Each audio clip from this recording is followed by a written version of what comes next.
하나님이 계속해서 말씀하십니다. 너희가 이같이 될지라도 하나님의 말씀을 불순종한다면 나는 도대체 어떻게까지 해야 될까? 라고 오늘 말씀하시는 겁니다. 더 강력한 메시지를 계속해서 더 강력한 경고의 메시지를 보낼 수밖에 없구나 라고 오늘 말씀하시죠. 어느 정도였을까요? 30절에 보면 하나님께서는 이스라엘 백성이 하나님을 예배하기 위해 만든 그 산당 그리고 분향단을 부수시겠다고 말씀하십니다. 하나님을 예배하는 곳인데 하나님이 기뻐 받으시는 그 예배하는 산당과 분향단을 부수시겠다. 이것은 하나님께서 이 향기로운 냄새를 흠향하시지 않으시겠다. 하나님이 그 예배를 받으시지 않겠다는 것입니다. 이미 하나님을 예배하는 목적을 상실했기 때문입니다. 하나님을 예배하기 위해 산당들을 만들었고 분향단을 만들었는데 그곳에서 하나님이 기뻐 받으실 수 있는 예배가 이미 사라졌기 때문에 내 마음이, 내 심령이 너희들을 싫어할 것이다 라고 말씀하신 것입니다. 이스라엘 백성들은 가면 갈수록 하나님의 말씀을 불순종했지요. 안식일을 기억해서 거룩하게 지키라, 하나님 말씀대로 안식일을 지키라는 말씀에도 불순종했습니다. 인간의 욕심과 하나님의 말씀이 부딪힐 때에 하나님의 말씀을 순종하고 인간의 욕심을 내려놓아야 하는데 지독하게도 인간들은 그 반대로 자신의 욕심을 따라가고 있습니다. 안식할 때에 하나님이 채워주시고 안식할 때에 하나님이 책임져 주신다는 그 하나님의 말씀을 믿지 못하고 순종하지 못했습니다. 그래서 이스라엘이 이 땅에 거주하면서 그 땅의 안식을 찾아볼 수 없었습니다. 너희들이 거주할 때에 그 땅에 안식이 없었다라고 오늘도 말씀하시지요.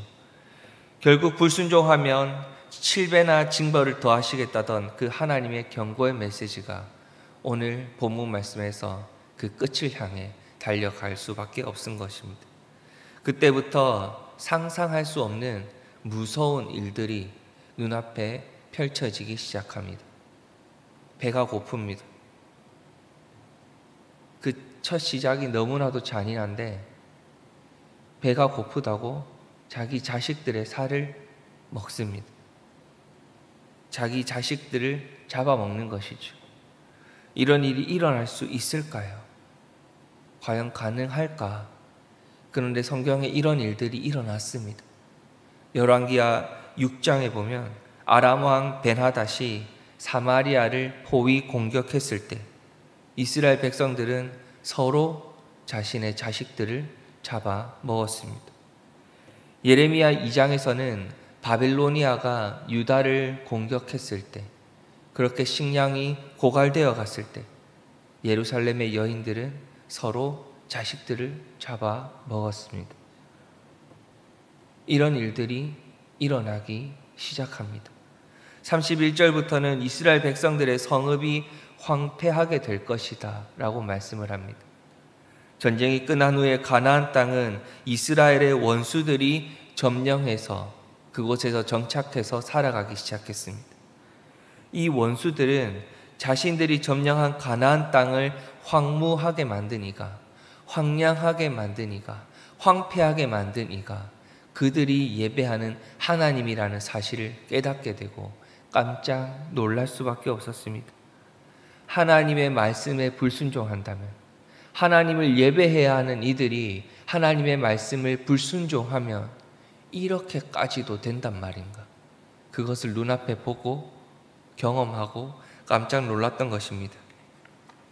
거기서 끝나지 않습니다. 하나님께서는 이스라엘 백성을 열방 중에 흩어져서 살게 하셨는데 그곳에 칼을 보내어 계속해서 따르게 하셨습니다. 이 말은 하나님께서 이방 민족들의 마음을 주장하셨다는 겁니다.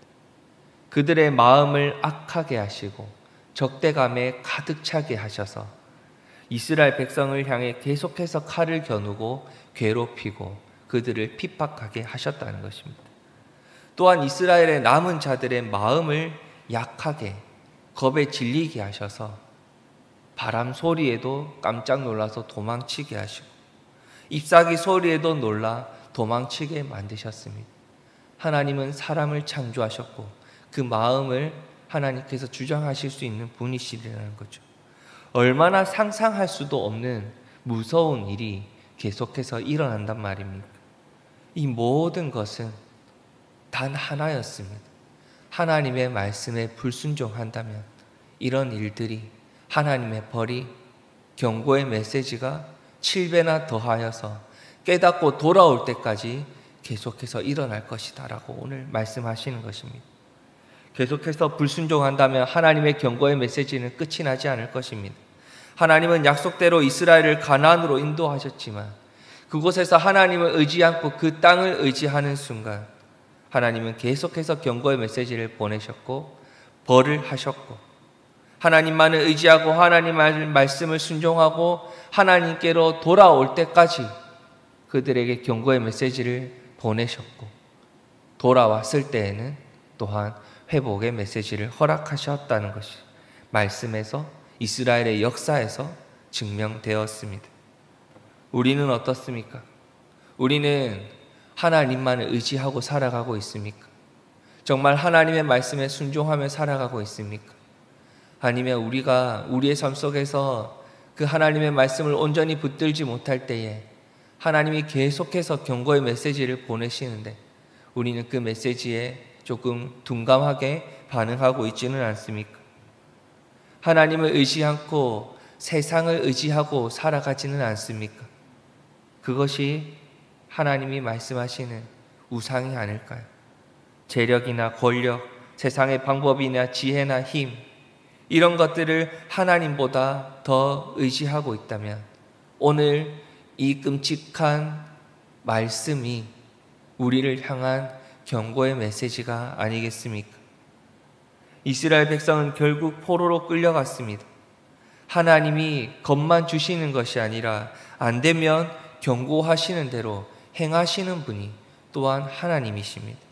우리에게 주시는 하나님의 경고를 마음에 담고 오직 하나님만을 의지하는 하나님 백성의 참된 모습으로 오늘 살아가시기를 소망합니다. 회개하지 않는 완고한 죄인에게는 정말로 그 하나님의 경고의 메시지처럼 극심한 심판이 따를 뿐입니다. 인생에 불어닥친 황폐함과 그것을 감당하지 못하는 무기력함이 바로 그것일 수 있지요. 하나님과 인격적인 교제를 나누며 살아갈 때에만, 하나님과 그 말씀 가운데 살아갈 때에만 우리는 참된 평안을 누릴 수 있고 참된 안식을 누리며 살아갈 수 있습니다. 어제와 오늘 하나님이 말씀하시는 것은 불순종할 때에 벌을 주시겠다는 말씀이 아니라 돌아올 때까지 경고할 수밖에 없다. 그런데 너희들이 나에게로 돌아온다면 내가 예비하고 약속한 참된 평안과 안식을 너희에게 주겠다는 하나님의 사랑의 메시지입니다. 인생의 문제를 가지고 하나님께로 나아가셔서 하나님만 의지하시고 하나님만 바라보시고 하나님께로 돌아오셔서 정말로 오늘 하루도 하나님이 예비하시고 약속하신 참된 평안을 온전히 누리며 살아가시는 우리 갈매교회 성도님들 되시기를 주님의 이름으로 축복합니다. 이 시간 말씀을 붙들고 같이 기도하겠습니다. 하나님만 사랑하고 하나님 말씀만 붙들어서 하나님만 바라보십시오. 그 무엇도 두려워하지 않고 그 말씀을 의지하고 오늘을 살아가게 하여 주시옵소서. 같이 기도하겠습니다. 오늘을 살아가면서 이 말씀 앞에서 혹시 우리가 가지고 있는 여러 가지 문제들이 있습니까? 우리를 답답하게 조여왔었던 어려움들이 있습니까? 하나님은 그 어려움을 허락하신 이유도 하나님께로 돌아오라고, 하나님만 바라보라고 그 상황들을 허락하신 겁니다. 오늘 말씀대로 하나님 앞으로 돌아오게 하여 주시옵소서. 말씀에 순종하는 삶을 살아가게 하여 주시옵소서. 그래서 우리에게 참된 안식을 허락하여 주시옵소서. 이 시간 같이 기도하시고요. 개인적인 기도의 제목을 가지고 기도하신 뒤에 자유롭게 돌아가시겠습니다. 기도하시겠습니다.